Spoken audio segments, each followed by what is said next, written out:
আসসালামু আলাইকুম। Hi everyone, সবাই কেমন আছো? আল্লাহর রহমতে আমি অনেক ভালো আছি। আশা করি তোমরা অনেক ভালো আছো। তো অনেকদিন পরে ব্লগ ভিডিও নিয়ে হাজির হলাম। তবে আজকের ব্লগটা অনেক স্পেশাল, যেটা আমি আমার হেয়ারে সবসময় ইউজ করি।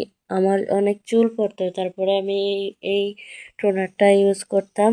আর এখন আমার আল্লাহর রহমতে চুল পড়া অফ হয়ে গেছে, তাই তোমাদের মাধ্যমে এটা শেয়ার করেছি। যদি ভালো লাগে তোমরাও ট্রাই করতে পারো। আর এটা খুবই উপকারী একটা হেয়ার টোনার। তোমরা চাইলে এটা খুব সহজেই ব্যবহার করতে পারো। আর এটাতে তেমন কোনো খরচে লাগবে না। এটার মধ্যে লাগবে শুধু কালো জিরা, তারপরে মেথি, তারপরে হচ্ছে কারি পাতা, তারপরে হচ্ছে তেজপাতা, আর হচ্ছে নিম পাতা, আর হচ্ছে ঘরে যে চালগুলো আমরা খাই না, ভাত রান্না করি বা পিঠা বানাই, ওই চাল। কালো জিরা 1 চামচ, তারপরে চাল 1 চামচ, তারপরে মেথি 1 চামচ, তারপরে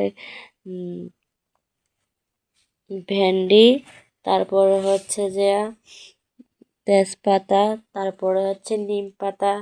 এই কয়েকটা ইনগ্রেডিয়েন্ট দিয়ে আজকে আমাদের হেয়ার স্পাটা তৈরি করব।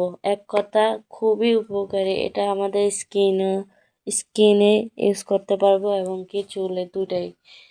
আমাদের মুখে যে ফেসিয়াল করি না, ওটা আর আমাদের পার্লার দিয়ে করতে হবে না। এটা দিলে কি হয় কি, মুখে ব্রণ ফুটে না, তারপরে মুখের স্কিনটা একদম টান টান থাকে।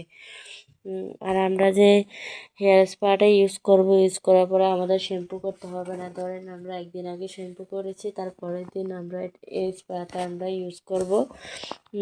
ইউজ করে তারপরে নর্মাল পানি দিয়ে ধুয়ে ফেলবো। শ্যাম্পু করার কোনো দরকারই নেই। আর আপনি 1 সপ্তাহ ব্যবহার করলে, 1 সপ্তাহ না, 3 থেকে 4 দিন পরে আপনি বুঝতে পারবেন।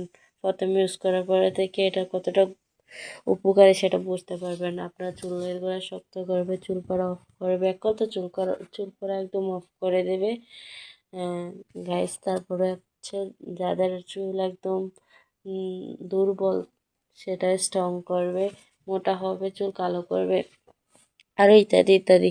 মানে গাইজ আমি হাবিজাবি এমনিতেই ইউজ করি না। আমি যা ইউজ করি আগে গুগল দেখি কোনটা কি উপকার করে। আর তারপরে 2 মগ পানি দিয়েছি পরিমাণ মতো।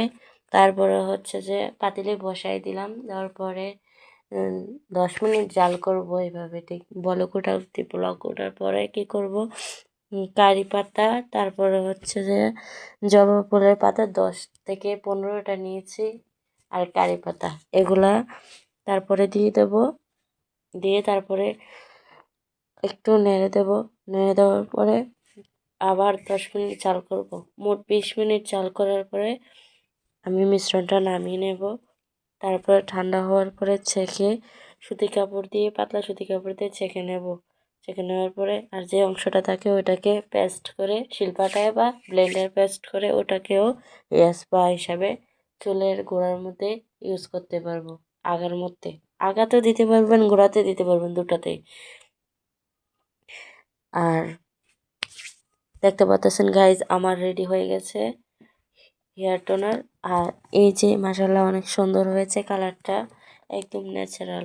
আর এটা যে কতটা উপকারী একটা রেমেডি, আপনি যখন ব্যবহার করবেন তখনও বুঝতে পারবেন। কোনোটাই হারানো যায় না। দুটোটাই আমাদের চুলের জন্য অনেক অনেক উপকারী একটা রেমেডি।